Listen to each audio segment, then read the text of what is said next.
The day Earth decided to speak again was, frankly, the worst possible day for me. I, Senior Communications Officer Vazik Norun of the Galactic Union Council, had just spilled my morning cup of Jovian coffee on my brand new uniform. The purple stain spread across my chest like some sort of unfortunate battle wound. What a fantastic way to start the 400th cycle since my hatching. Brilliant. Just brilliant, I muttered, dabbing at the stain with a sanitizing cloth that only seemed to make it worse.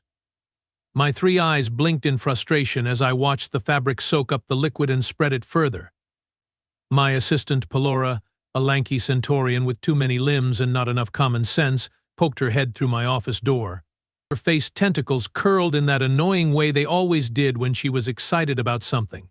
Sir, you need to see this," she chirped, waving a data pad frantically in one of her upper appendages. "Unless that pad contains instructions on how to remove Jovian coffee from a 900-credit uniform, I'm really not interested," I growled, tossing the now ruined cloth into the recycler. "It's Earth, sir." They have broken silence. I froze. My third eye, the one that always betrayed my emotions, widened dramatically. "That's not funny, Pelora. Earth hasn't transmitted anything in 300 years.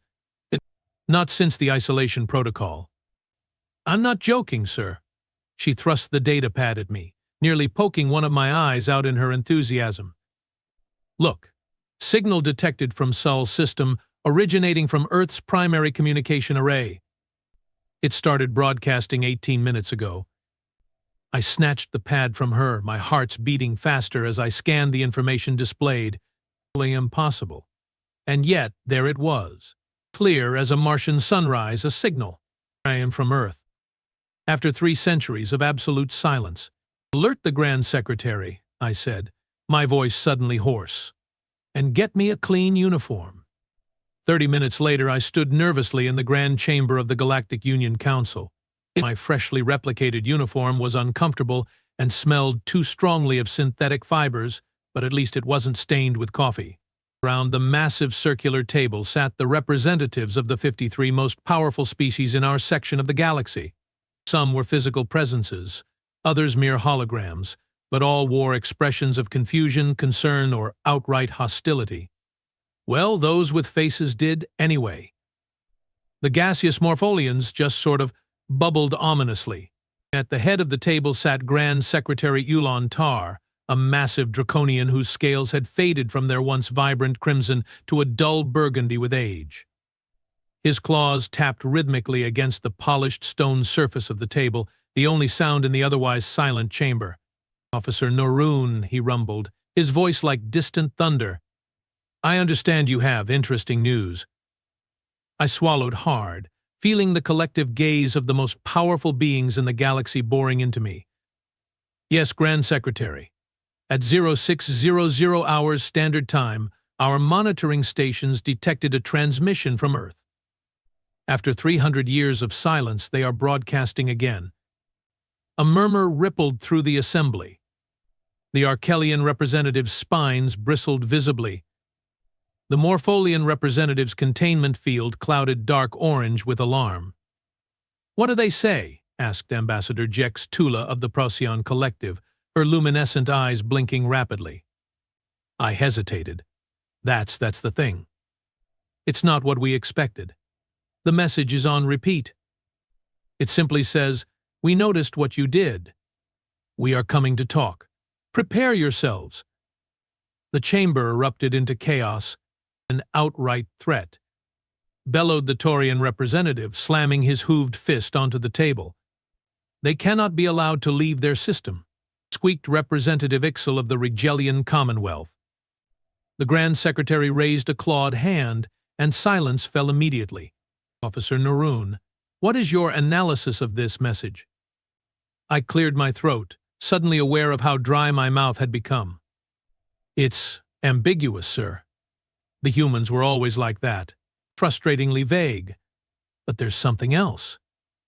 The message was transmitted simultaneously in all 53 official languages of the Galactic Union, plus 37 extinct ones. The linguistic precision is perfect. More murmurs, this time with an undercurrent of grudging respect. 300 years of silence, and they have been studying us the entire time, mused Ambassador Locks of the Sirius hegemony. Clever monkeys. What could they mean, what you did? Asked a holographic representative from the far corner, whose species I couldn't immediately identify. I had been wondering the same thing. Unknown, sir. As you all know, after the Proxima incident, we have maintained the isolation protocol around the Sol system. Observation only, no contact. Nothing should have provoked this response. Unless they detected our observation platforms, suggested Yulon Tar, his ancient eyes narrowing. The humans were always sensitive about their privacy. The uncomfortable silence that followed confirmed what everyone was thinking, but no one wanted to say. If the humans had detected our surveillance, had been watching us watching them for 3 centuries, what else might they know? Yulon Tar rose to his full, impressive height. We need more information. Officer Naroon, you will prepare a delegation to meet the human representatives when they arrive. You have the most extensive knowledge of human culture and history in the Council. I felt my stomachs drop. Sir, my expertise is theoretical, historical. I have never actually met a human. Nobody has, not in 300 years. Then I suggest you study quickly, he replied, with the barest hint of amusement in his rumbling voice. Because according to our deep space monitoring arrays, a vessel has already left the Sol system, moving at speeds we cannot quite explain. They will be here in 5 days. 5 days. To prepare for a meeting with a species that had voluntarily isolated itself from the galactic community for 3 centuries. A species known for its unpredictability, its technological ingenuity, and if the historical records were accurate, its capacity for both tremendous compassion and terrifying violence. Oh, and they were apparently angry about something. Wonderful. So, let me get this straight, said Telox Vin, my newly assigned security officer, as we walked briskly through the diplomatic wing of the station. These humans, they have been silent for 300 years, and now they are suddenly coming for a chat? And we have no idea why. Telox was Arcturian, a species known for their physical prowess and direct manner of speaking. His blue-gray skin was crisscrossed with the ritual scars of his warrior caste, and he stood a full head taller than me. Not the most diplomatic presence, perhaps, but I was glad to have him on my team. That's the gist of it, I replied, struggling to keep pace with his long strides. After the Proxima incident, they enacted something they called the Sol Accord. They dismantled their interstellar communication network, recalled all their ships and citizens from off-world locations, and essentially sealed their entire system off from the rest of the galaxy. And what exactly was this Proxima incident? The briefing was vague. I sighed. This was the uncomfortable part. 300 years ago, a coalition of species, all members of the Galactic Union, attempted to establish a military presence in the Proxima Centauri system, Earth's nearest stellar neighbor. The humans had a small research colony there. They viewed the military buildup as a direct threat. Was it? Telox asked bluntly. The official position of the Council is that it was a peacekeeping force, established to maintain stability in the region. And unofficially? I glanced around to ensure we were alone in the corridor. Unofficially? Several Council members were concerned about the rapid advancement of human technology. In just a few centuries, they'd gone from primitive chemical rockets to drives that could bend space-time. Some species felt threatened. Telox grunted. So a preemptive show of force, which backfired spectacularly, I added. The humans destroyed the entire fleet without a single casualty on their side. Technology we couldn't understand. Then, instead of pressing their advantage, they just went home, sealed their borders, went silent. Until now. Until now, I agreed. We arrived at my newly assigned office, a spacious chamber filled with view screens and data terminals. A holographic representation of the Sol system floated in the center of the room, Earth highlighted in blue. The team is assembled and waiting, sir, announced Pelora, who had somehow managed to get here before us despite having half as many legs as Telox. Around a conference table sat the remaining members of our hastily assembled human response team. Dr. Milazan, our xenobiologist, a Rigelian with pale green skin and large, thoughtful eyes. Diplomat Caro Sennett from Altair, whose species' natural empathic abilities made him invaluable in negotiations. And finally, technical specialist Boro Lash, a Tau Seton, whose six-fingered hands were rumored to be able to interface with any technology in the galaxy. Officer Norun, Mila greeted me, her voice melodious. We have been reviewing the historical data on humans, but there are significant gaps, particularly regarding the last 3 centuries. That's to be expected, I said, taking a seat at the head of the table. The isolation protocol worked both ways. We know they have continued to develop within their system mining operations on their asteroid belt, terraforming projects on Mars and Venus. Large-scale structures orbiting most of their outer planets, but the specifics of their technological advancement remain unknown. What about their biology? Asked Telox, leaning against the wall instead of sitting. Weaknesses? Strengths? Dr. Zan shot him a disapproving look. They are carbon-based bipeds, average lifespan now extended to approximately 200 standard years through genetic modification. They require oxygen, water, and organic sustenance, standard gravity tolerance with moderate adaptability to variations. That doesn't tell me what I need to know, growled Telox. What you need to know, I interjected, is that we are preparing for a diplomatic meeting, not a confrontation. The humans have given no indication that they are arriving with hostile intent. Except for that ominously vague message, muttered Boro, his fingers dancing over a datapad. We noticed what you did. Not exactly warm and fuzzy, is it? Which brings us to our first priority, I said, ignoring the comment. We need to figure out what they think we did. Ideas? Caro Sennett spoke for the first time, his voice soft but carrying an authority that made everyone pay attention. Perhaps it's not what we did recently, but what we have been doing all along. The isolation protocol included observation platforms around the Sol system. Surveillance. They should have been undetectable, argued Boro. The technology was 300 years old, I finished for him. And we are talking about humans. If their rate of advancement continued along the same trajectory as before their isolation. I let the implication hang in the air. The humans had always been technological prodigies, advancing in decades what took other species centuries. 300 years was a long time to innovate, especially for a species that felt threatened.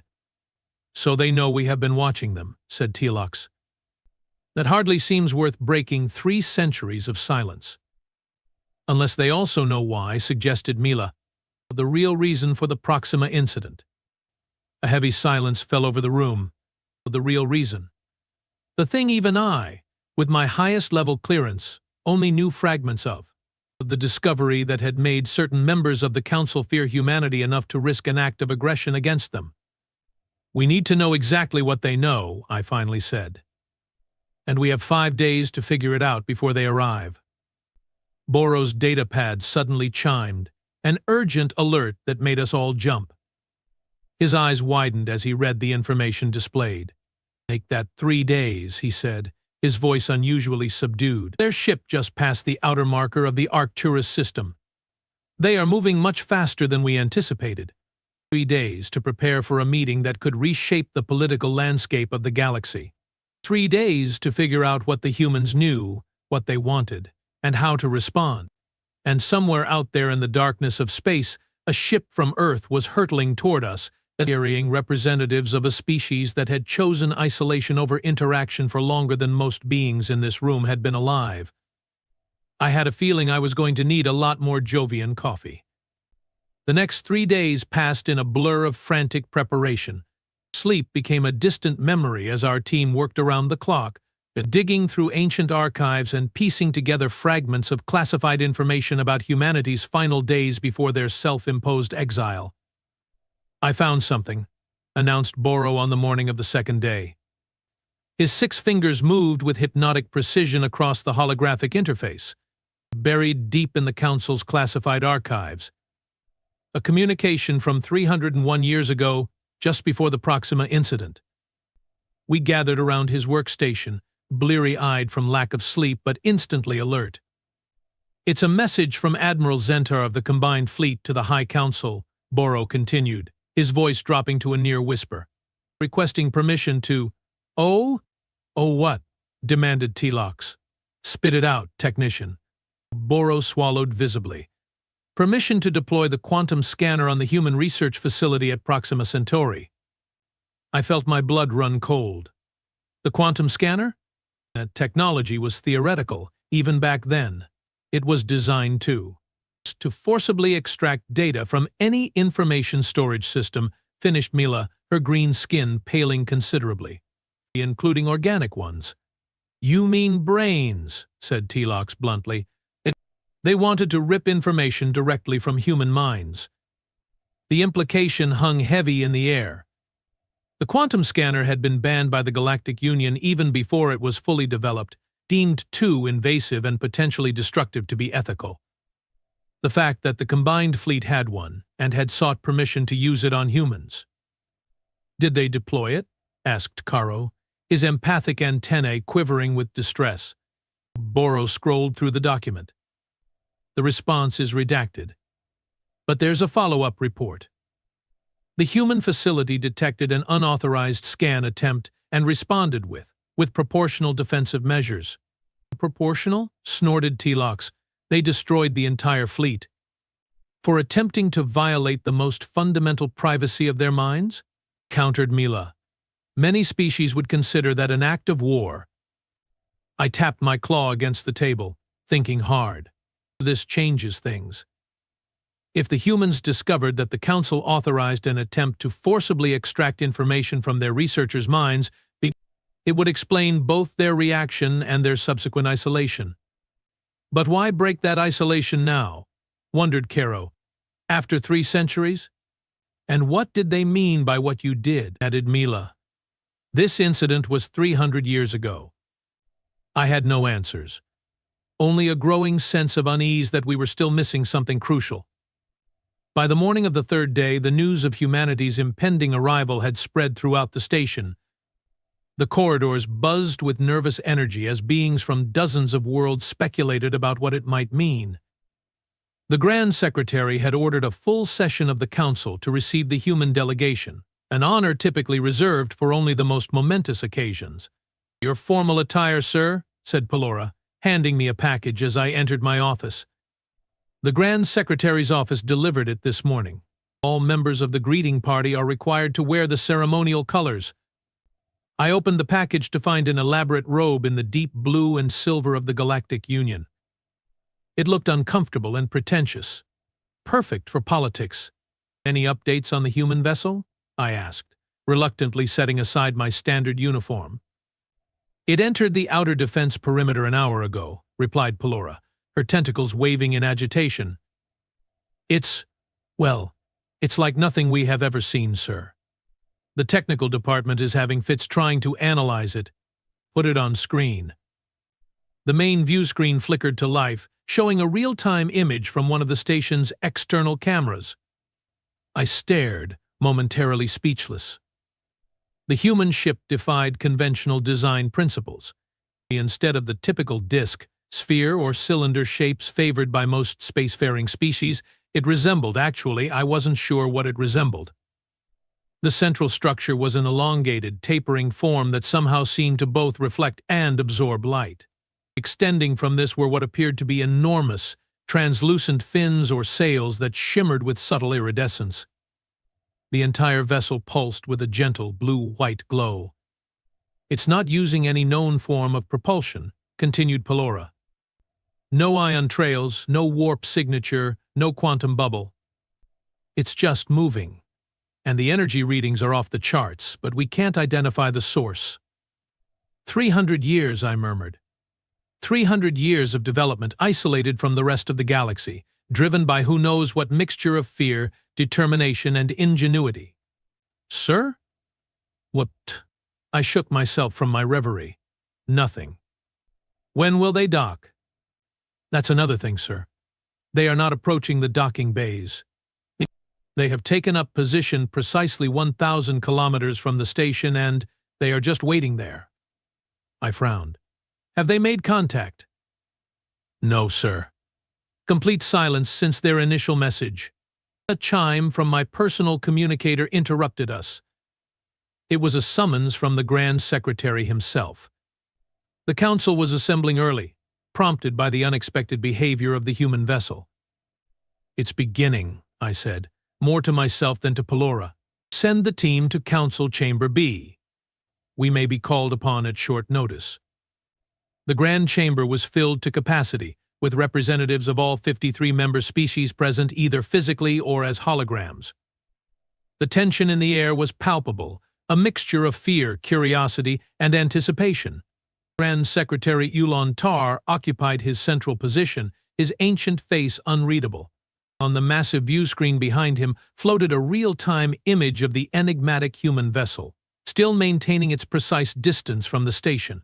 The human ship has been in position for nearly 2 standard hours, announced Yulon Tar, his deep voice silencing the murmurs that had filled the chamber.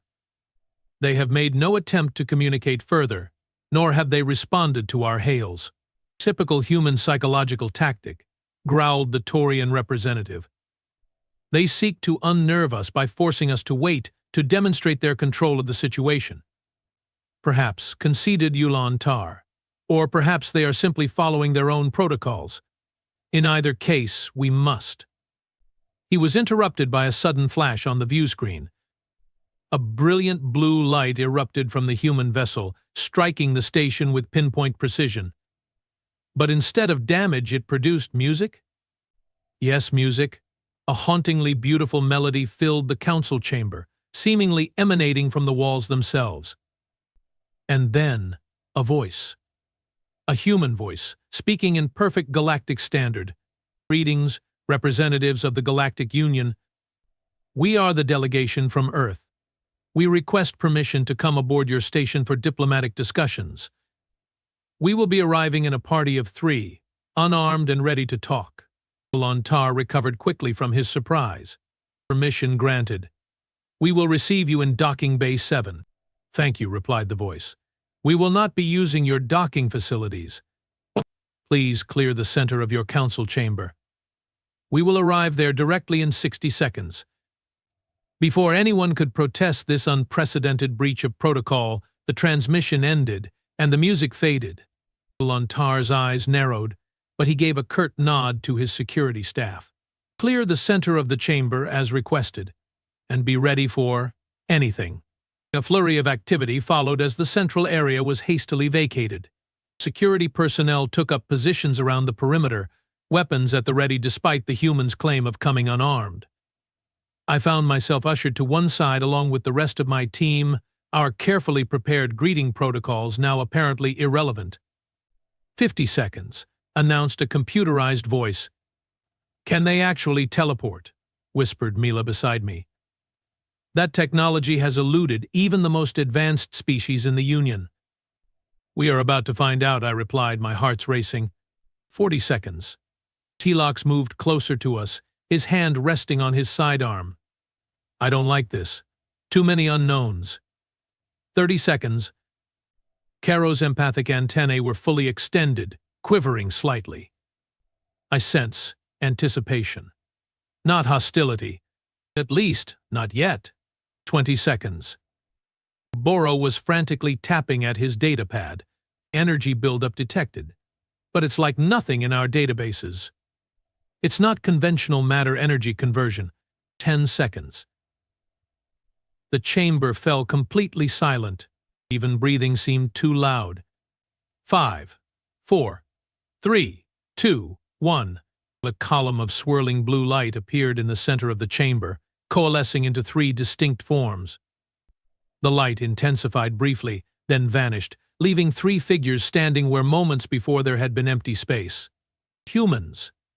Actual, living humans in the flesh, standing before the assembled might of the Galactic Union for the first time in 3 centuries. My first impression was that the historical records hadn't done them justice. They were taller than I'd expected, with a physical presence that commanded attention despite their relatively simple anatomy. Two appeared male, one female, by human gender standards. All three wore identical garments, form-fitting suits of a material that seemed to shift colors subtly as they moved, ranging from deep blue to silver gray. The female human stepped forward. Her skin was a rich brown, her hair cropped close to her skull. Her eyes, a startling amber color, surveyed the chamber with calm intensity. "I am Director Amara Okafor of the Earth Diplomatic Corps," she said, her voice carrying easily through the chamber without apparent amplification. "With me are Science Attached Dr. James Patel and Security Coordinator Leo Barrett. We thank you for receiving us." Yulan Tar rose from his seat, drawing himself up to his full impressive height. "I am Grand Secretary Yulan Tar of the Galactic Union Council. On behalf of all member species, I welcome you to Central Station." "It has been a long time." Director Okafor nodded. 327 standard years, to be precise. And we appreciate the courtesy of this reception, especially given the circumstances of our last interaction. I watched the humans carefully. Their body language was controlled, professional, but I caught subtle signs of tension, the slight stiffness in their postures, but the careful positioning that kept all three of them facing different sections of the chamber. They were wary, despite their outward composure. Yulan Tar gestured to the empty seats that had been hastily prepared. "Please join us at the council table. We have many questions." "As do we," replied Okafor. "But first, a demonstration of good faith." She made a small gesture, and the human called James Patel stepped forward. From a compartment in his suit, he removed a small, crystalline cube that glowed with an inner light. He placed it carefully on the floor before them. "What is this?" asked Yulan Tar, his voice betraying a hint of suspicion. "A gift," said Patel, speaking for the first time. His voice was deeper than Okafor's, with a slight melodic quality. "And a demonstration. Please observe." The cube began to pulse with light, and suddenly the air above it shimmered. A three-dimensional projection appeared, showing a star system I recognized immediately, Proxima Centauri. But the projection zoomed in on the research facility that had once occupied the second planet, the site of the infamous incident 3 centuries ago. 301 years ago, narrated Patel, this facility detected an unauthorized quantum scanning attempt, an attempt to forcibly extract data from the minds of our researchers. The projection shifted, showing the approaching fleet that had been destroyed. Murmurs broke out around the chamber. "Our response was proportional and targeted," continued Patel. "No lives were lost. The fleet was disabled, not destroyed. All crew were safely returned to their respective worlds." This revelation caused an even greater stir. The historical records had always claimed the fleet was completely destroyed, with all hands lost.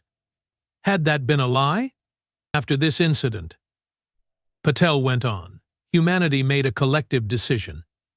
We were not ready for galactic politics. The attempted mind scanning proved that. So we withdrew. We focused inward, developing our technology, our society, our understanding of ourselves and the universe. We sealed our borders but never stopped observing, learning, growing. The projection changed again, showing the Sol system as it appeared now a thriving, interconnected network of planets, moons, and space habitats buzzing with activity. It was a far cry from the relatively primitive system I'd studied in historical archives. "For 300 years we have respected your borders, your rules, your civilizations," said Director Okafor, picking up the narrative. "We asked only the same in return, to be left in peace, to develop without interference or espionage." Yulan Tar's expression darkened. If this is about the observation platforms, they were a necessary security measure. The Council had a responsibility to monitor potential threats. "We are not here about the observation platforms," interrupted Okafor, her voice suddenly hard as stone. "We knew about those from the beginning. Childish technology, easily detected and monitored." She paused, letting her words sink in. "No, we are here about what happened 47 days ago. the attempt to deploy a Class 9 reality distortion device at the edge of our system. The chamber erupted into chaos. A Class 9 RDD was a theoretical weapon designed to alter the fundamental physical constants within a targeted volume of space. Such a device, if it worked, could render an entire star system uninhabitable by changing the very laws of physics within it. Lontar's face betrayed nothing, but his tail, usually kept perfectly still in formal settings, twitched once. The Galactic Union Council authorized no such action. If any such attempt was made, it was without our knowledge or consent. The Director Okafor's gaze was unflinching. We detected the device. We traced its origin to this station, and we neutralized it before it could be activated. That is why we are here today. Not for vengeance, not for retribution, but for truth and justice. The third human, Security Coordinator Barrett, finally spoke. His voice was unexpectedly gentle for someone with such an imposing physical presence. We wish to know who authorized this attempt and why. We wish to ensure it never happens again. And we wish to finally, after 3 centuries, establish relations with the Galactic Union that are based on mutual respect rather than fear and suspicion. Silence fell over the chamber. I found myself holding my breath, waiting for Lontar's response. This was the pivotal moment that would determine the course of galactic politics for centuries to come. But before the Grand Secretary could speak, a commotion broke out on the far side of the chamber. Ambassador Jex Tula of the Procyon Collective suddenly rose from her seat, her luminescent eyes flashing with an unnatural purple light. "Lies, human lies," she shrieked, her voice distorted. "They must not return. They must be contained." With shocking speed, she produced a device from within her robes, a small, pulsing orb that radiated an ominous energy. Before anyone could react, she hurled it toward the human delegation. What happened next occurred so quickly that my eyes could barely track it. The human security officer, Barrett, moved with impossible speed, intercepting the orb in midair. Instead of attempting to deflect it, he simply absorbed it. The orb sank into his outstretched palm as if entering a pool of water, its energy dissipating harmlessly. In the next instant, Jex Tula found herself immobilized, surrounded by a faintly glowing field that seemed to emanate from a small device in Director Okafor's hand. "Ambassador Tula is not herself," said Okafor calmly, as if discussing the weather. "She has been compromised. Her neural patterns have been altered. I suggest a medical team examine her immediately." Security personnel swarmed forward, surrounding the now frozen ambassador. Lontar signaled for medical assistance, his face grave. "How did you know?" he asked the director. "The same technology that attempted to scan our researchers 3 centuries ago," she replied. "We have become quite familiar with its signature since then. Someone has been using it on your own people, Grand Secretary, manipulating them from within." Lontar's ancient eyes widened. "How many?" "We have detected at least 7 individuals in this chamber with neural alterations consistent with deep pattern manipulation," replied Patel, consulting a small device on his wrist. "We can help identify and treat them, if you wish." The implications were staggering. If these humans were telling the truth, someone or something had been secretly manipulating council members, potentially for years or even decades, then pushing an anti-human agenda for reasons we could only guess at. The next few hours passed in a blur of activity. Medical teams tested council members for neural tampering. Security protocols were elevated throughout the station. And slowly, a picture began to emerge of a shadowy faction within the Union that had been working for centuries to ensure humanity remained isolated or was eliminated entirely. I found myself assigned as liaison to the human delegation, a role I approached with a mixture of trepidation and fascination. As I escorted them to their temporary quarters, I finally gathered the courage to ask the question that had been burning in my mind. "Why now?" I asked Director Okafor. "Why return after all this time?"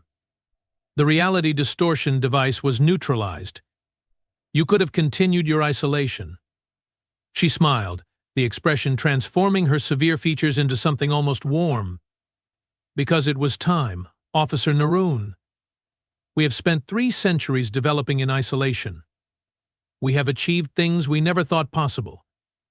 But there's a limit to what any species can become when cut off from the broader community of sentient beings. You have been watching us all this time, I said. Learning about us. Yes, she acknowledged.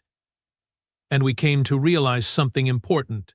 Despite our differences, despite the mistakes of the past, we share a common future. The galaxy faces challenges that no single species can address alone. Climate collapse on 1,000 worlds.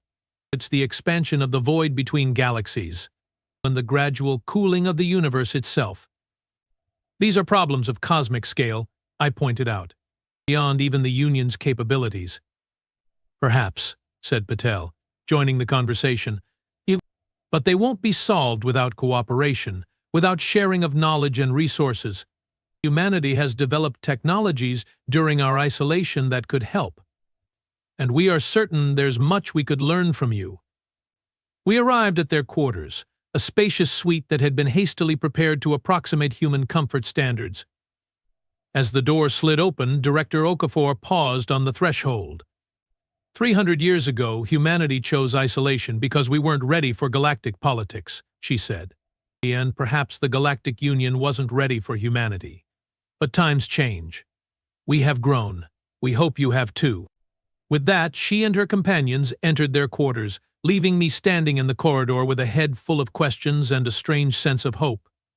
300 years of silence had ended.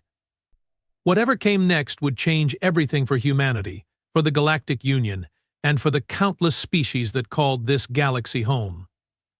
The path forward would not be easy, but for the first time in centuries it seemed possible that it might be walked together. As I made my way back to the council chamber to report, I found myself smiling. My third eye, the one that always betrayed my emotions, was wide open with excitement for the future. And to think it had all started with a coffee stain on my uniform.